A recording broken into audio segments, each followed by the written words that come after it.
Good morning all of you. आज के class में हम लोग बीएड फर्स्ट ईयर से पेपर C3 को देखेंगे। पेपर C3 का टाइटल है learning and teaching. Last class में हम लोगों ने इसी सब्जेक्ट में देखा था क्रिएटिविटी। एक चैप्टर स्टार्ट हम लोग किए थे जिसका टाइटल था क्रिएटिविटी, सृजनशीलता क्या है। तो सृजनशीलता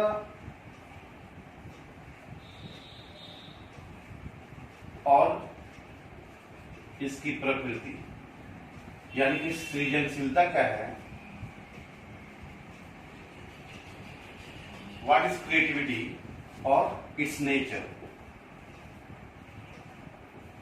दो चीजों को हम लोगों ने लास्ट क्लास में देख लिया था कि सृजनशीलता क्या है, सृजनशीलता का शाब्दिक अर्थ क्या है या उसकी परिभाषा क्या है, और सृजनशीलता की प्रकृति क्या है, यानी कि what is creativity and what its nature. इन चीजों को हम लोगों ने देख लिया था और आज के क्लास में हम लोग इसी क्रिएटिविटी चैप्टर में आगे बढ़ेंगे और आगे का जो भी टॉपिक होगा उसको डिस्कस करेंगे।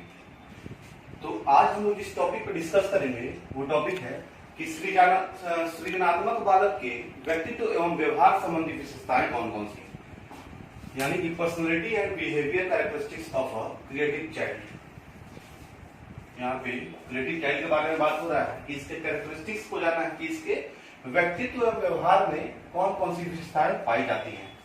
तो उसको हम लोग बिंदुवार समझेंगे। जो पहला विशेषता पाया जाता है किसी भी क्रिएटिव चाइल्ड में वह है कि वह विचार और कार्य में मौलिकता का प्रदर्शन करता है। यहाँ पे मौलिकता से तात्पर्य है कि वो किसी भी कार्य को करने के पहले विचार को करेगा, उस कार्य को करने के पहले विचार करेगा उस कार्य पे कि ये काम करना सही है या नहीं है, ये काम को हम किस किस ढंग से कर सकते हैं, या यह काम को करने के लिए हमें किस रास्ते को चुनना सही है। वह इन सब सारे बातों पे विशेष रूप से गहन अध्ययन करेगा कि हमें किसी कार्य को करना है तो वो कार्य को हम किस प्रकार से संपादित करें। तो पहला जो विशेषता है वह यह है कि वह, यानी कि कोई भी क्रिएटिव चाइल्ड, कोई भी सृजनात्मक बालक किसी कार्य को करने के लिए वह विचार और कार्य में मौलिकता का प्रदर्शन करता है, यानी कि वो मौलिकता को बनाए हुए रहता है, सामंजस्य को बनाए हुए रहता है कि किसी कार्य को अगर हमें करना है तो वो किस प्रकार से करना है, उस कार्य को करने के लिए हमें किन किन चीजों की आवश्यकताएं पड़ेगी, उन सारी चीजों पे ध्यान करके ही वह बालक उस कार्य को करेगा। जो दूसरा विशेषता है वह यह है कि कोई भी सृजनात्मक बालक समायोजन में सक्षम होता है, यानी कि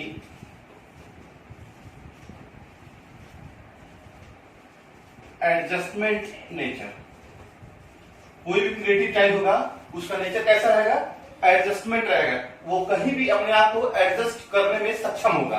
तो वही बात यहाँ पे कहा गया है कि वह बालक समायोजन में सक्षम होता है, यानी कि वह बालक किसी व्यक्ति विशेष के सामने जाएगा, वहां भी अपने आप को एडजस्ट कर लेगा। वह बालक अगर किसी विकट परिस्थिति में फंसा हुआ है वहां भी अपने आप को एडजस्ट करने की प्रवृत्ति रखता है। तो वह बालक समायोजन में सक्षम होता है। जो तीसरा विशेषता है वह यह है कि उसकी साहसिक कार्यों में प्रवृत्ति होती है। वह बालक जो होगा, क्रिएटिव चाइल्ड, जो भी इस प्रकार के बालक होंगे, वे बालक कोई भी कार्य को करने में आगे बढ़ के आएंगे। ऐसा नहीं कि किसी कठिन काम को सुन के वह बालक अपना पैर पीछे खींच लेगा। जो इस प्रकार के बालक होते हैं उनका ऐसा प्रवृत्ति होता है कि वह बालक कोई भी साहसिक कार्य को करने के लिए आगे आसानी से अपने आप को आगे लाकर खड़ा कर देंगे। तो उसी बात को यहाँ पे दोहराया गया है कि उसकी साहसिक कार्य में प्रवृत्ति होती है, मतलब उसकी रुचि थोड़ा सा कठिन काम को करने में ज्यादा होती है, जो साहसिक कार्यों को डिनोट करती है। जो नेक्स्ट विशेषता है वह है कि वह एक रास्ता और उबाऊपन की अपेक्षा कठिन और टेढ़े मेढ़े जीवन पथ पर चलना पसंद करता है। इसका मतलब यह है कि जो भी बच्चा क्रिएटिव माइंड का होता है वह बच्चा बहुत ही सिंपल लाइफ नहीं जीना चाहता है। वह ऐसे रास्ते को पसंद करता है अपने जीवन में, अपने फ्यूचर में, जो थोड़ा सा कठिन हो, जो थोड़ा सा कहते हैं ना कि जैसे कोई भी काम जो सीधा है और एक काम जो टेढ़ा है, तो वो बच्चा टेढ़ा वाला काम ज्यादा पसंद करेगा। जिस काम में थोड़ा सा उसका इंटरेस्ट है, तो वो उस बच्चे को ठीक वैसे ही काम में इंटरेस्ट होगा कि वह बच्चा एक सामान्य काम को भी थोड़ा सा कठिन परिस्थिति में करने में सक्षम हो। उसके बाद जो विशेषता है वह है उसकी स्मरण शक्ति अच्छी होती है, यानी कि उसका जो आईक्यू लेवल है, उस बच्चे का इंटेलेक्चुअल लेवल है, उसकी स्मरण शक्ति है, उसकी याद करने की जो शक्ति है वो बहुत ज्यादा होगी। एग्जाम्पल के तौर पे हम देखते भी होंगे कि किसी क्लास में कोई बच्चा 1 घंटे में किसी चीज को याद कर लेता है और वही बच्चा 1 दिन लगा देता है, दूसरे बच्चा 1 दिन लगा देते हैं। कुछ बच्चे ऐसे भी होते हैं जो 2 दिन 3 दिन उसी चीज को याद करने में लगा देते हैं। तो ऐसे जो क्रिएटिव माइंड के बच्चे होंगे वो किसी भी चीज को बहुत ही आसानी से स्मरण कर सकते हैं, याद कर सकते हैं, और साथ ही साथ और ज्ञान का दायरा भी विकसित होता है। जो भी क्रिएटिव माइंड के बच्चे होते हैं उनका ज्ञान का जो दायरा होता है, जो ज्ञान का टेरिटोरियल एरिया होता है, वो बहुत ही बड़ा और विस्तृत होता है।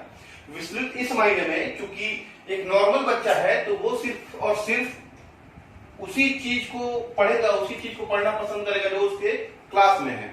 लेकिन वही एक क्रिएटिव माइंड का बच्चा है तो वो चाहेगा कि अगर हम मैथ पढ़ रहे हैं तो मैथ से रिलेट करके साइंस को भी पढ़े, और साइंस से रिलेट करके हिस्ट्री को पढ़े, सिविक्स को पढ़े, ज्योग्राफी को पढ़े, सारे चीज पे अपना फोकस करेगा और अपने जो ज्ञान का दायरा है, जो उसका नॉलेज पावर है, उसको विस्तृत करेगा, उसको बड़ा करेगा।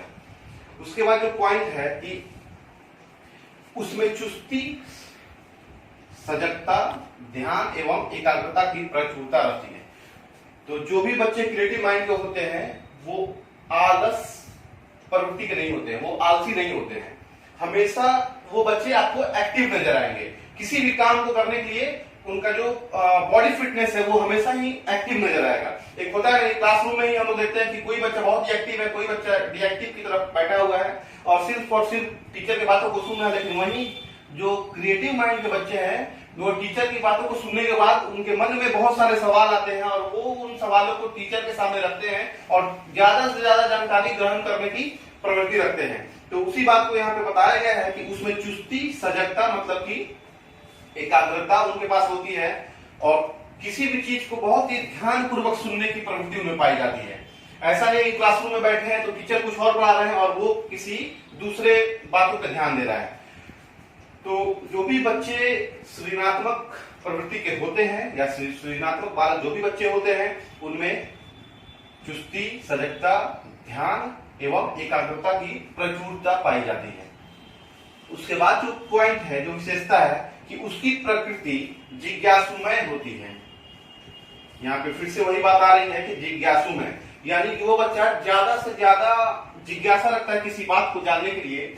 वो बात चाहे उसके क्लास की हो, वो बात चाहे उसके सिलेबस की हो, या वह बात चाहे बाहरी दुनिया की हो, वो बच्चा बहुत ज्यादा जानकारी प्राप्त करने के लिए लालायित होता है और जिज्ञासुमय होता है। उसके बाद जो विशेषता है वह है कि वह भविष्य के प्रति आशावान और दूरदृष्टि वाला होता है। आशावान से तात्पर्य है कि जब कोई बच्चा अगर आशावान है, आशावान प्रवृत्ति का है, तो वह बच्चा किसी भी परिस्थिति में, किसी भी सिचुएशन में डिप्रेस कभी भी नहीं होता है। और अगर कोई बच्चा डिप्रेस नहीं होता है तो जाहिर सी बात है कि वह दूरदृष्टि वाला होगा, यानी कि वो अपने फ्यूचर को किसी एम विशेष को सेट कर देगा कि हमें यहां पहुंचना है। अब कैसे पहुंचना है उसके ऊपर वो काम करेगा। तो उसी बात को यहाँ पे बताया गया है कि वह मतलब कि क्रिएटिव माइंड के जो भी बच्चे होते हैं भविष्य के प्रति आशावान और दूरदृष्टि वाले होते हैं। तो जो 9 नंबर विशेषता है, यानी कि जो नेक्स्ट विशेषता है वह यह है कि क्रिएटिव माइंड का जो भी बालक होगा उसमें स्वयं निर्णय लेने की क्षमता, मतलब कि जो भी क्रिएटिव माइंड वाले बच्चे होते हैं उनमें निर्णय लेने की जो क्षमता है, डिसीजन मेकिंग की जो क्षमता होती है, वह बहुत ही प्रबल दायरे में होती है और वह बच्चा कोई भी डिसीजन लेने में हिचकता नहीं है। किसी भी प्रकार का डिसीजन वह स्वयं ले सकता है। तो इसीलिए कहा गया कि ऐसे बच्चे इन बच्चों की विशेषताएं हैं कि ये बच्चे किसी भी चीज के लिए स्वयं निर्णय लेने की क्षमता रखते हैं। और जो नेक्स्ट विशेषता है वो यह है कि वह अस्पष्ट, गूढ़ एवं अव्यक्त विचारों में रुचि रखता है। यानी कि जो भी बच्चे क्रिएटिव माइंड में होते हैं, या हम कह सकते हैं कि जो भी बच्चे सृजनात्मक बालक के दायरे में आते हैं, वे बच्चे अस्पष्ट, गूढ़ एवं अव्यक्त विचारों, मतलब जो चीज क्लियर नहीं है, जो चीज फ्रेश नहीं है, उन चीजों को खोजने में, उन चीजों के ऊपर ध्यान लगाने में ज्यादा रुचि रखते हैं और कोशिश करने का प्रयास करते हैं कि उनका जो एक्चुअल आंसर है उसको निकाल के बाहर कर ले। उसके बाद जो लास्ट विशेषता है वह यह है कि वह प्रायः अपने विचित्र एवं मूर्खता भरे विचारों के लिए प्रसिद्धि अर्जित करता है। यानी कि क्लासरूम में अगर को सारे बच्चे नॉर्मल बैठे हुए हैं और एक बच्चा ऐसा है, या 5 बच्चे, 2 बच्चे, 3 बच्चे ऐसे हैं जो क्रिएटिव माइंड वाले हैं, तो जाहिर सी बात है कि टीचर के बातों पे काउंटर क्वेश्चन वो पूछेंगे। और जब काउंटर क्वेश्चन वे पूछते हैं तो और बच्चे उन्हें विचित्र और मूर्ख भरे शब्दों से डिनोट करते हैं। तो उसी बात को यहाँ पे दर्शाया गया है कि वह प्रायः अपने विचित्र एवं मूर्खता भरे विचारों के लिए प्रसिद्धि अर्जित करता है। तो इस प्रकार से हम लोगों ने आज इस टॉपिक को क्लियर कर चुका है कि सृजनात्मक बालक के व्यक्तित्व एवं व्यवहार संबंधी विशेषताएं कौन कौन से, यानी कि personality and behaviour characteristics of a creative child. तो आज हम लोगों को, मुझे नहीं लगता है कि आज के क्लास में किसी प्रकार का कंफ्यूजन होगा। अगर कंफ्यूजन होता है तो आप लोग कमेंट बॉक्स में उसे लिख दीजिएगा कि सर यहाँ पे दिक्कत हो रहा है।